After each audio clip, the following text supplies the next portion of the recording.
میں بتا رہا تھا کہ جماعت اسلامی کا ایک ونگ خواتین کا بھی ہے اور خواتین میں اسپیشلی کام ہوتا ہے، اور اس رفاع میں بھی ہم نے انہیں کچھ اسٹالس کو گویا کہ ہم نے مختص کیا تھا، ریزرو کیا تھا کہ ہماری خواتین انٹرپرینرز آگے آئیں اور ڈسپلے کریں ان چیزوں کو۔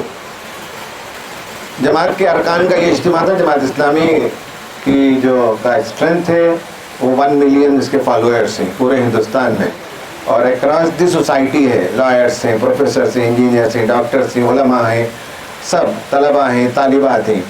ان میں سے رکن ہم کم ہی لوگوں کو بناتے ہیں، ایک پورے پروسیس سے گزارتے ہیں، کافی کتابیں پڑھنی پڑتی ہیں اور جانچ پرکھ کر ہم لوگوں کا ارکان بناتے ہیں۔ تو اس طرح سے ارکان کا یہ اجتماع تقریباً جس میں 20,000 لوگ تھے، تو یہ اجتماع ہوا تو ہم نے سوچا کہ ہماری بزنس کمیونٹی کو بھی اس سے فائدہ ہو ہمارے ارکان کے آنے سے، تاکہ B2B کانٹیکٹ ڈیولپ ہو سکے۔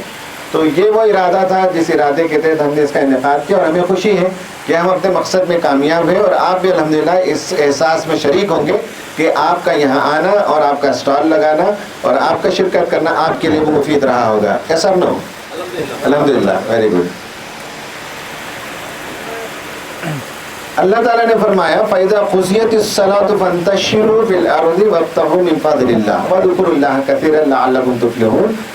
کامیابی کے سلسلے میں ہمارا تصور کبھی کبھی ون سائیڈڈ ہوتا ہے کہ دینی امور کی بجا آوری ہی میں کامیابی ہے ہم سمجھتے ہیں، جبکہ اللہ تعالیٰ نے کہا کہ دینی امور کے ساتھ جمعے کی نماز جب ختم ہو جائے تو تم زمین میں پھیل جاؤ اور اللہ تعالیٰ کا فضل تلاش کرو، اللہ تعالیٰ کا رزق تلاش کرو، اللہ تعالیٰ کے باؤنٹیز کو تلاش کرو۔ رزق کے سلسلے میں معاشی جو سرگرمیاں ہوتی وہ تمام سرگرمیوں کو اگر اسلام کے مطابق ہم کرتے ہیں تو وہ اللہ تعالیٰ کا فضل ہے، اللہ تعالیٰ کی دین ہے، اس کی عنایت ہے، اس کی بلیسنگ ہے۔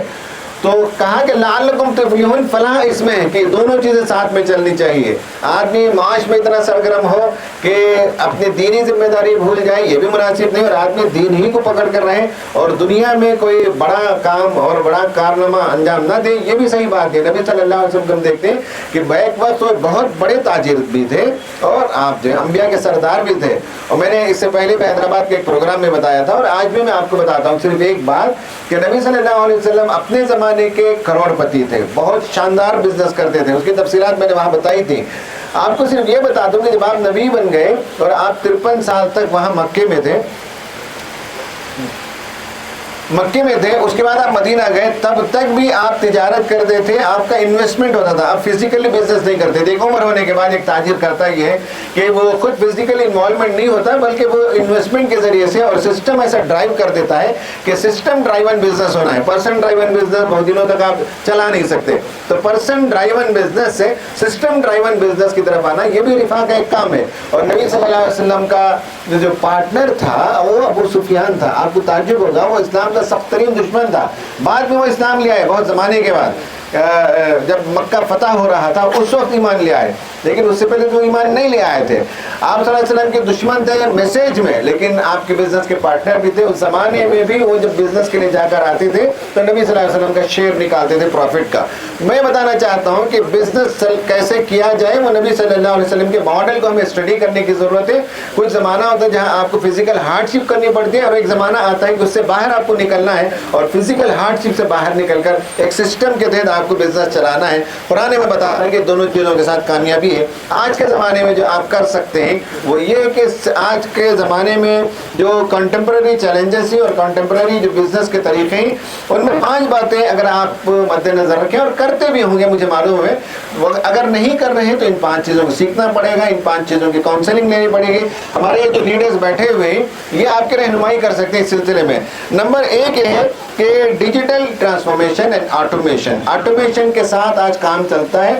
تو وہ زمانہ لگ گیا جہاں ہر چیز کے لیے فزیکل انوالومنٹ ہونا پڑے، بلکہ آپ آٹومیشن کے ساتھ کیسے چیزوں کو کریں گے یہ دیکھنا پڑے گا۔ اور اس کے ساتھ ساتھ digital transformation, digital plate form میں آپ کا ڈیجیٹل پریزنس ہونا چاہیے۔ ڈیجیٹل پریزنس بہت سے لوگ مسلمانوں میں جو ایک لیول پر پہنچ جاتے ہیں تو ان کی بات میں نہیں کرتا، لیکن اویریج سطح پر جو کام کرتے ہیں آپ ان سے پوچھیں کہ ذرا آپ کا ویب سائٹ بتائیے، ذرا ان سے پوچھیں کہ انسٹاگرام میں آپ کیا کرتے ہیں، ذرا ان سے پوچھیں کہ آپ کے پروڈکٹ کے سلسلے میں کیا کیا ٹیسٹ ہوئے ہیں، اور ڈیجیٹل کنٹینٹ کوئی دیکھنا چاہتا ہے تو ڈیجیٹل فٹ پرنٹس موجود نہیں ہوتے مسلمانوں کے۔ تو یہ بہت ضروری ہے کہ آپ ڈیجیٹل فٹ پرنٹ کریٹ کریں گے تو نہ صرف ہندوستان پر بلکہ عالمی سطح پر آپ کی تجارت کی اور آپ کی کموڈیٹی کی دید ہوگی اور لوگ آپ کی طرف آئیں گے۔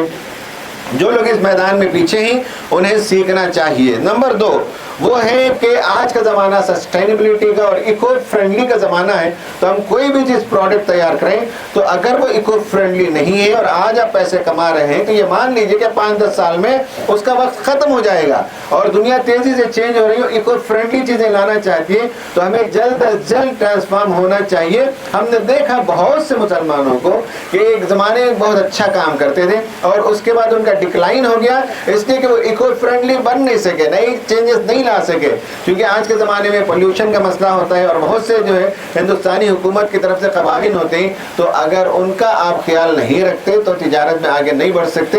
तो आज के ज़माने के कंटेम्प्रेरी जो चैलेंजेस हैं और जो ऑनलाइन जो नेटवर्क हैं, इन सब का फ़ायदा उठाना चाहिए। Number 2 eco friendly. नंबर 3 ये आर्टिफिशियल इंटेलिजेंस का इस्तेमाल होना चाहिए। इससे भी हमारे लोगों की वाकिफियत नहीं है, ये सब सीखना पड़ता है, इसके कोर्सेस होते हैं और उसके ज़रिए से बिज़नेस को कैसे बढ़ाया जाता है। एक साहब को हमने देखा कि माशाल्लाह वो AI ड्राइवन उनका बिजनेस है और AI से उन्होंने रिलेट किया है मेडिसिन के लाइन में जो मेडिकल ट्रीटमेंट लिया जाता है, उस ट्रीटमेंट को कैसे AI से जोड़ा है। एक लंबा मैदान है, बड़ा मौजू है, लेकिन मैं चाहूँगा कि खासकर जो एंगर लोग हैं वो इसको सीखें कि कैसे आप अपने बिजनेस में AI का इस्तेमाल कर सकते हैं। और डाटा एनालिटिक्स पर अगर आप जाएंगे तो 2-3 फिल्में मिलेंगी आपको प्लेटफॉर्म में, OTP क्या कहते हैं वो जो ऑनलाइन प्लेटफॉर्म्स होते हैं, तो नेटफ्लिक्स वगैरह में 3 फिल्में ही वो देखना चाहिए। डाटा एनालिटिक्स ये है कि डाटा पर काम करके निकाला जाता है कि आपका सेगमेंट कहाँ है, आपके कमोडिटी को खरीदने वाले कौन है, उनकी उम्र क्या है, उनकी कैपेसिटी क्या है। ये जो अमेरिका का इलेक्शन होता है, अमेरिका के इलेक्शन में डाटा एनालिटिक्स का बड़ा रोल होता है और जो स्विंग वोट होते हैं उस स्विंग वोट को कैसे चेंज किया जाए।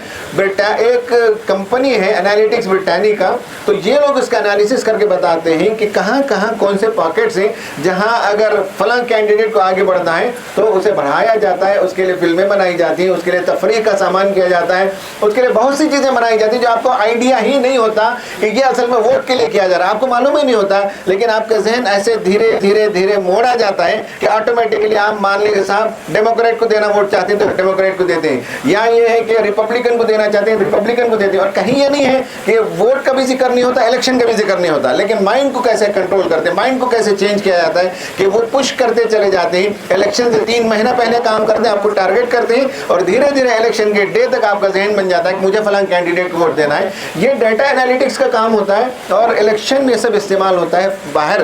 तो इसी तरह बिजनेस में भी डाटा एनालिटिक्स का इस्तेमाल होता है, इन चीज़ों को भी आपको इस्तेमाल करना पड़ेगा। नंबर 4 ई कॉमर्स का ज़माना है और ई कॉमर्स के ज़रिए से भी आप अपनी तिजारत को फ़रोग़ दे सकते हैं। तो जहाँ फिजिकल बेचते हैं वहाँ जो है ऑनलाइन प्लेटफॉर्म में भी बेचना सीखें। और 5वां पहलू वो है रिमोट वर्क का ज़माना है, आपको अपनी जगह बैठने की ज़रूरत नहीं, आप दुनिया भर घूमते रहिए, नए नए लोगों से कॉन्टैक्ट पैदा कीजिए, आप मार्केटिंग कीजिए, लेकिन उसके बावजूद आप बिजनेस पर कंट्रोल रख सकते हैं अगर आप इन सारी चीज़ों को सीख जाएं कि कैसे रिमोट रहकर भी आप वर्क को कंट्रोल कर सकते हैं, प्रोडक्शन को कंट्रोल कर सकते हैं, आप अपनी फैक्ट्री देख सकते हैं, आप अपने काम को देख सकते हैं। ये 4-5 जो इमर्जिंग ट्रेंड्स हैं, इन ट्रेंड्स का ख्याल रखते हैं तो आप बिजनेस में इंशाल्लाह खूब तरक्की करेंगे। अल्लाह ताला से दुआ है कि अल्लाह ताला हमारे इस मिलने को कबूल फरमाए, मज़ीद हमें इस तरह के काम करने की तौफीक अता फरमाए। ये बात भी बता दूं कि Rifat chamber of commerce and industry ये जो कुछ काम कर रहे हैं, बिलखुसूस हमारे ये जो दोस्त यहाँ बैठे हुए दिन रात गुज़िश्ता 3 महीने से इस काम में लगे हुए हैं, अपना वक्त छोड़कर अपनी तिजारत को पीछे रखकर सब लिल्लाह फिल्लाह कर दें। यहाँ किसी का 1 पैसे का फ़ायदा आपकी तिजारत के बढ़ने से हमें नहीं होता है। ये सारा शो हमने जो इंतज़ाम किया, अगर कोई बिजनेसमैन करता तो लाखों रुपये कमाता, लेकिन ये सब अल्लाह ताला के लिए करते हैं, उसकी रज़ा के लिए करते हैं। तंजीम हमने बनाई है रिफात तंजीम, उसके ज़रिए से हम मुसलमानों को एम्पावर करते हैं, बिजनेस में उठाना चाहते हैं ताकि वक़ार की ज़िंदगी जी सकें, मुसलमानों का एम्पावरमेंट हो और मुल्क के GDP में हम इजाफा कर सकें। तो ये जो खुलूस के साथ काम किया जाता है, हम चाहते हैं आप भी जब अल्लाह ताला आपको दौलत दे तो आप हमें रिटर्न बैक देने के बजाय आप जो है गिव फॉरवर्ड, आगे आप दीजिए, उम्मत को आप तैयार कीजिए, आपके मैदान में 1-2 नए नौजवानों को तैयार कीजिए। आप जो प्रोडक्ट बनाते उसका एक एंसिलरी प्रोडक्ट होता है जो आप नहीं बनाते, तो किसी और को आगे बढ़ाइए कि भाई तुम ये बना दो, तुम ये काम कर दो। तो इस तरह से नौजवानों को आगे बढ़ाइए। तो आपसे हम ये चाहते हैं, यही रिटर्न चाहते हैं कि आप उम्मत के लिए मददगार बने, रिफा के मेंबर बने और रिफा के मेंबर बनकर मज़ीद लोगों के आप जो है मदद और रहनुमाई फराहम करें। अल्लाह ताला हमारी नुसरत फरमाए, आमीन। व आखिरु दावाना अनिल हम्दुलिल्लाहि रब्बिल आलमीन।